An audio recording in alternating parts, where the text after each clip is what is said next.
Olá! Bem-vindos a mais uma análise aprofundada aqui do editorial Quantum Docs. Eu sou a Ana Eu sou o André. e hoje, gente, a gente vai explorar umas ideias que realmente mexem com a nossa percepção do mundo, sabe? É verdade. A nossa fonte é uma conversa, assim, muito instigante com o físico Thomas Campbell. Foi numa entrevista lá no canal da doutora Mayim Bialik. Isso. E ele propõe uma coisa bem radical, uma teoria de tudo onde a consciência não é só, tipo, parte da física. Ela é a fonte de tudo. Exatamente isso. E a nossa missão aqui hoje é tentar destilar os pontos centrais dessa visão, né? Focar nessa ideia da consciência como algo fundamental, Fundamental. né? E também na noção de que a nossa realidade, bom, funciona como um fluxo de dados que a gente interpreta. Quase como, sei lá, uma simulação virtual. Uma simulação. Uau! E claro, o que isso tudo significa para o nosso propósito de vida, né? O que a gente está fazendo aqui? Certo, então vamos mergulhar nisso. É uma perspectiva que, olha, pode soar bem estranha no começo. Sim. Mas o Campbell defende que tem uma base lógica, até científica, bem sólida por trás. Então, preparados para essa viagem? Bom, o ponto de partida do Campbell, na verdade, ele ecua ideias lá dos pioneiros da quântica, sabe? Pessoal como Einstein e Schrödinger. Ah, sim. A ideia de que a consciência seria o elemento-chave, primordial do universo. Para ele, a física que emerge da consciência, não o contrário. Invertendo totalmente a lógica usual. Totalmente. E isso exige que a gente questione o materialismo, né? Aquela ideia tão enraizada na nossa cultura de que só a matéria física é a realidade real. É, isso é forte mesmo. Mas por que é tão difícil aceitar essa inversão? Consciência vindo antes da matéria. Ele fala sobre manter a mente aberta, né? Parece que desafia algo muito profundo. Desafia, sim. Desafia a nossa programação cultural mais básica, eu diria. A gente acredita tanto no mundo físico que a ideia de algo não físico ser fundamental soa contraintuitiva, né? Com certeza. E o Campbell insiste que isso não é só filosofia, tipo viagem. Tem consequências práticas. Afeta como a gente percebe o mundo e como a gente age nele. Entendi. Ele argumenta que é um modelo, na verdade, mais lógico e até mais simples, mais parcimonioso, para explicar fenômenos que o materialismo meio que deixa de lado, sabe? A própria consciência, por exemplo, ou alguns aspectos bem estranhos da física quântica. E aí a coisa fica, pra mim, ainda mais intrigante. Essa ideia de que a nossa realidade, tipo, tudo que a gente vê, ouve, sente, na verdade, um fluxo de dados para nossa consciência. Como assim dados? Isso soa quase, sei lá, um filme de ficção científica, um videogame muito avançado. É. A analogia do videogame é útil de fato. Pensa assim, existe um sistema maior de consciência, tá? E ele envia um fluxo de dados. Ok. E a nossa consciência individual, ela pega esses dados e interpreta como a realidade 3D que a gente experimenta. Mas o ponto crucial é esse. Nós interpretamos. A gente interpreta. E essa interpretação não é neutra, não é pura.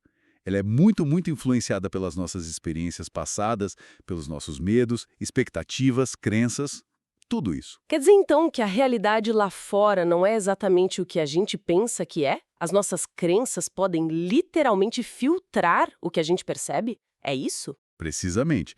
É como, sei lá, se você espera uma crítica de alguém, qualquer coisinha que a pessoa diga pode soar como crítica, né? Verdade. Suas crenças meio que pré-formatam a percepção dos dados. Agora imagina sem esses filtros todos. Sem medos, egoísmos, crenças limitantes. A interpretação seria mais direta, mais próxima do dado original, talvez. Mais pura. Mais pura. Isso. Crianças pequenas, por exemplo, que têm menos filtros intelectuais, né? Muitas vezes elas parecem ter um acesso mais intuitivo a essa informação. Como se acessassem o fluxo de dados de um jeito mais limpo. E o que é fascinante, Ana, é o proposto que surge desse modelo todo. A consciência como um sistema de informação que ela busca evoluir. Evoluir. Como? Reduzindo a entropia dela. Pensa em entropia como desordem, sabe? Ruído, ineficiência num sistema de informação. Ah, entropia da física mesmo. Sim, o conceito é similar.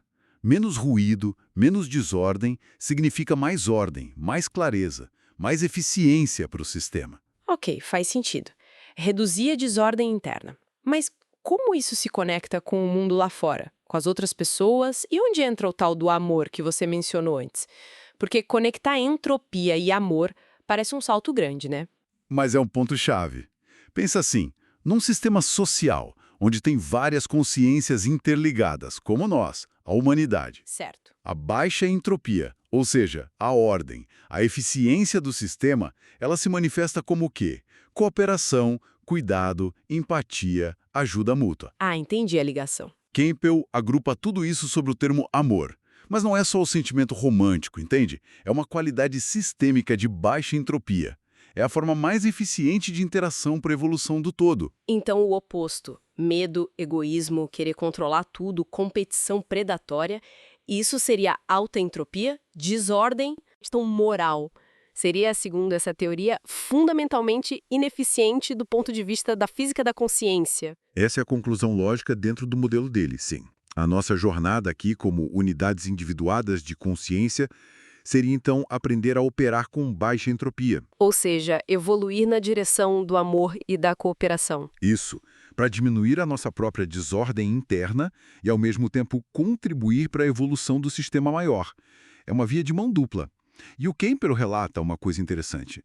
Ele diz que pessoas de tradições espirituais muito diferentes, ele menciona Cabala, budismo zen, até xamanismo, reconhecem aspectos dessa teoria nos próprios ensinamentos delas. Que curioso! É como se a ciência estivesse, talvez, começando a encontrar uma linguagem lógica para descrever conceitos que antes eram mais do domínio da espiritualidade, da teologia, né? Como a ideia de uma consciência maior ou um propósito evolutivo por trás de tudo. Então, para a gente ir amarrando as pontas, a visão do Campbell nos convida a pensar que somos bem mais do que só corpos físicos andando por aí no mundo material. Muito mais. Somos unidades de consciência imersas num sistema de informação gigantesco e com um propósito bem claro: crescer, aprender, evoluir, buscando mais cooperação e amor. Ou seja, reduzindo a desordem, a entropia. O que nos deixa com uma questão bem importante para refletir, né? Se a nossa realidade é, na essência, informação que a gente interpreta, que poder imenso a gente tem na nossa escolha consciente de como interpretar essa informação. Nossa, é verdade. O que realmente muda quando a gente assume a responsabilidade não só pelo que a gente faz, mas pela nossa percepção, pela nossa intenção por trás de tudo. Fica aí uma reflexão poderosa para a gente levar, né? Com certeza. Queremos agradecer a todos pela audiência, pela conexão aqui nesta nossa exploração e continuem acompanhando o nosso trabalho nas redes sociais. É só buscar por @QuantumDocs, QUANTUMDOS. Isso, @QuantumDocs. Também no nosso site de estudos e pesquisas, que é o estudos.quantumdocs.space, e pelo portal principal, quantumdocs.space. Esperamos vocês lá. Até a próxima, pessoal!